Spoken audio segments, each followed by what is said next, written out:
Akwụkwọ Paralipomena nke Jeremaịa isi nke 6. Ma mgbe ihe ndị a gasịrị, Abimelek siri n'obodo ahụ pụọ kpere Jehova. Ma lee, mmụọ ozi nke Jehova bịara jide ya n'aka nri, mee ka ọ laghachi n'ebe Baruk nọdụrụ ala wee hụ ya n'ili. Ma mgbe ha hụrụ onwe ha, ha abụọ na-akwa ákwá, sụtụkwa onwe ha ọnụ. Ma mgbe Baruk o wee lee anya n'anya ya hụ fig nke ekpuchiri na nkata Abimelek, o wee welie anya ya elu lee eluigwe, kpeekwa ekpere, sị, “Gị onwe gị bụ Chineke nke na-enye ndị na-ahụ gị n'anya ụgwọ ọrụ.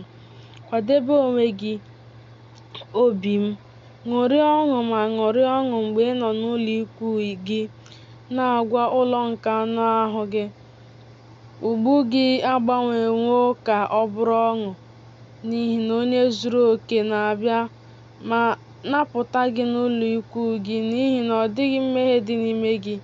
Mee ka ọ dị ndụ n'ụlọ ikwu gị na okwukwe gị na-amaghị nwoke. Kwere na ị ga-adị ndụ. Lee nkata fig a, ma lee, ha dị afọ 66. Ha ataghịkwa nkụ ma ọ bụ ree ure. Gị anụ ahụ m, ọ bụrụ na i mee ihe mmụọ ozi nke ezi omume nyere gị n'iwu, onye na-edebe nkata fig, onye ahụ ga-ejikwa ike ya chekwaa gị ọzọ.” Baruk wee kwuo okwu, ọ sị Abimelek, “Bilie, ka anyị kpee ekpere ka Jehova mee ka anyị mara otu anyị ga-ezigara Jeremaịa n'ime Babilọn akụkọ banyere egbe mgbaba nke e nyere gị n'ụzọ.” Ma Baruk kpere ekpere na-asị, “Onye nwe Chineke, ume anyị bụ ìhè a họpụtara nke na-esi n'ọnụ gị pụta. Anyị na-arịọ ma na-arịọ gị maka ịdị mma gị, onye nnukwu aha gị na-enweghị onye ga-amata, n'olu ndị odibo gị, ma mee ka ihe ọmụma bata n'ime obi anyị. Gịnị ka anyị ga-eme? Oleekwa otu anyị ga-esi ezigara Jeremaịa akụkọ na Babilọn?”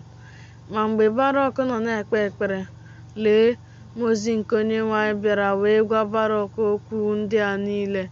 “Onye ozi nke ìhè, echegbula onwe gị banyere otu ị ga-esi eziga Jeremaịa, n'ihi na ùbe bụ na-abịakwute gị n'oge awa nke ihe echi, na ị ga-eduzi ya. Ya mere, dee n'akwụkwọ ozi, sị, ụmụ Izrel, ka Jehova onye ala ọzọ nke na-abịa n'etiti unu, ka e kewapụrụ ya, ka ụbọchị 15 gabiga. Ma emesịa nke a, m ga-eme ka unu baa n'obodo unu.” Ka Jehova sịrị, onye na-ekewapụghị ya, Babilọn agaghị aba n'obodo ahụ.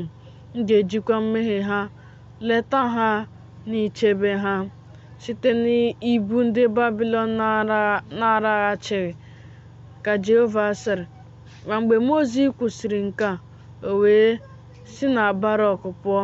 Baruk wee ziga ozi n'ahịa nke ndị mba ọzọ, wee nweta papịrọs na ink, ma dee akwụkwọ ozi dị ka nke a. Baruk onye ohu Chineke degaara Jeremaịa n'agha nke Babilọn, sị, “Ekele, ṅụrịa ọṅụ, n'ihi na Chineke ekweghị ka anyị si n'ahụhụ a pụọ, na-eru uju maka Jehova, obodo nke ebibiworo n'iwe. Ya mere, onye nwere ọmịiko n'anya mmiri anyị, ma ọ chetawo ọgbụgba ndụ ahụ nke o mere ka ha na nna anyị ha bụ Ebraham, Aịzik na Jekọb guzosie ike. O wee ziga mmụọ ozi ya bịakwute m. O wee gosi m okwu ndị a nke mụ onwe m na-ezigara gị.” Ya mere, ndị a bụ okwu niile nke Jehova, bụ Chineke Izrel kwuru, onye mere ka anyị si n'Ijipt pụta, si n'oké ọkụ ahụ pụta. N'ihi na unu edebeghị ikpe m niile, kama obi unu kpuchiri unu, ewelie gị elu ka i wee dị elu n'ihu m. Iwe na ọnụma ka m nyere gị nye n'oké ọkụ nke Babilọn. Ya mere, ọ bụrụ na unu ege ntị n'olu m site n'ọnụ Jeremaịa bụ ohu m, m ga-esi na Babilọn kpọpụta onye na-ege ntị. Ma onye na-adịghị ege ntị ga-abụ onye ọbịa na Jerusalem na Babilọn. Unu ga-eji mmiri Jọdan nwalee ha. Onye ọbụla na-adịghị ege ntị ka a ga-ekpughere ya. Nke a bụ ihe ịrịba ama nke akara ukwu ahụ.